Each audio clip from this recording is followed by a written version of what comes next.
আজকে আপনাদের যে স্থানটি দেখাবো সেটা হচ্ছে বগুড়া জেলা সোনাতলা থানা টেকানি চুকাইনগর এর পূর্ব এই অবদার বাঁধটি, যা সাধারণ মানুষের টাকায় গড়া এই বাঁধ।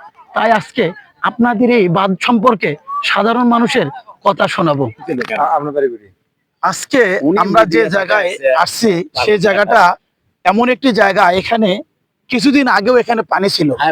আজকে আমরা দাঁড়িয়ে আছি একটা কি রাস্তার উপরে। এই রাস্তা এমনি এমনি হয় নাই, এটা কোনো সরকারের অনুদান পাওয়া যায় নাই। এখানে সাধারণ জনগণের টাকা দিয়ে এই রাস্তাটি গড়া। তাই আমি আজকে আপনাদের শোনাবো এই রাস্তাটা কিভাবে, কেমনে, কে টাকা দিয়েছে। তাই আপনি এই মুরব্বী থেকে শুনুন, এই রাস্তাটা করলেন কিভাবে। এটা আমরা গত বছর আমার অনেকগুলি গ্রাম এখানে বিলীন হয়ে যায়। খাবুলিয়া, জন্তের পাড়া, বেগুনের পাড়া, দাউদিয়ার পাড়া, বালিয়াডাঙ্গা, মহেশপাড়া, রাধাকান্তপুর, অনেকগুলি গ্রাম নদী গর্ভে বিলীন হয়ে গেছে, যার হিসাব আমি সরাসরি এখন দিতে পারছি না। তারপরে আমরা চিন্তা করলাম এইভাবে যদি সব বিলীন হয়ে যায় তাহলে তো শেষ হয়ে যাবে আমরা।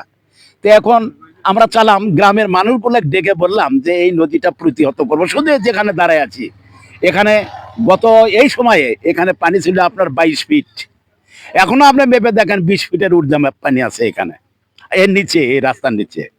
তা আমরা সবাই বললো যে যদি আপনারা চেষ্টা করেন তা আমরা টাকা দেবো ইনশাআল্লাহ। 5 শতক জমির দাম হিসাব করে আমরা যারা কিনারে আছি প্রত্যন্ত অঞ্চলের সবাই লোক আমরা দেব, তাই দিছে আমাদের। যেমন আমার স্থানীয় লোক যারা আছে এমন কেউ বলেনি যে আমরা দেব না টাকা।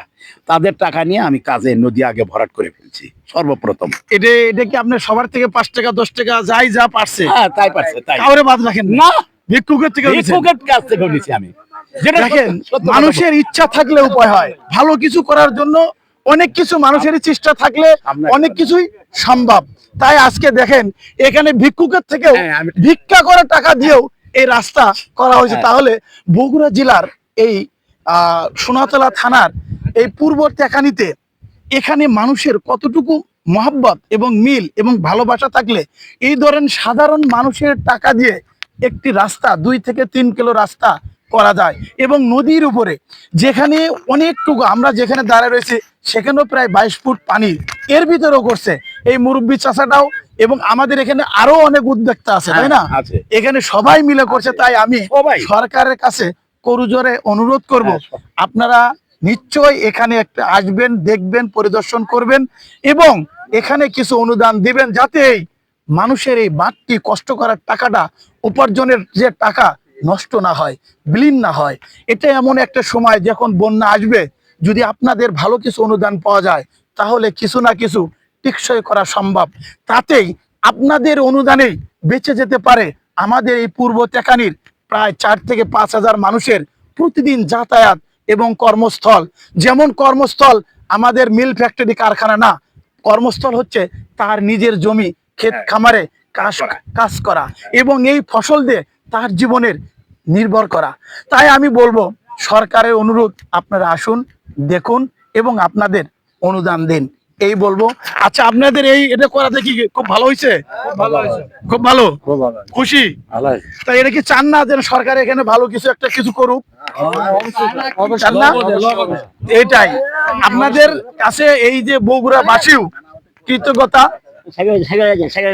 আপনাদের কাছে বগুড়াবাসীও কৃতজ্ঞতা যে আপনাদের নিজের উদ্যোগে, নিজের পকেটের টাকা দিয়ে এত বড় একটা রাস্তা, একটা উদ্যোগ নিছেন। এটা বিশাল বড় একটা ব্যাপার। এটা মানুষের নদী ভাঙে যায়, এই জন্য উদ্যোগ নেওয়া ছিল। প্রতি বছর নদী ভাঙে যায়, প্রতি বছর পাট কাটতে পারি না, ধান কাটতে পারি না, সময় মধ্যে গরু বাছুর ভাসা যায়, মানুষ ভাসা যায়, নদীর নাও ডুবে মানুষও মারা যায়। এই জন্য আমরা এবার উদ্যোগ করেছি, নিজের টাকা অর্থ ক্ষতি দিয়ে মানুষ সাহায্য সরকার কি কোনো অনুদানই দেয় নাই? এখনো কোনো অনুদান দেয় নাই। টিয়ানো সারা আসছিল, আসে অনুমতি দিয়ে বন্ধ দিয়ে গেছে, খালি মাটি কাটার অধিকারটা দিয়ে গেছে। এইটুকু করছে। সবারই একটাই আবেদন, আজকে চলে যাচ্ছি না, আবার কোথাও না কোথাও দেখা হবে ইনশাল্লাহ। আসসালামু আলাইকুম।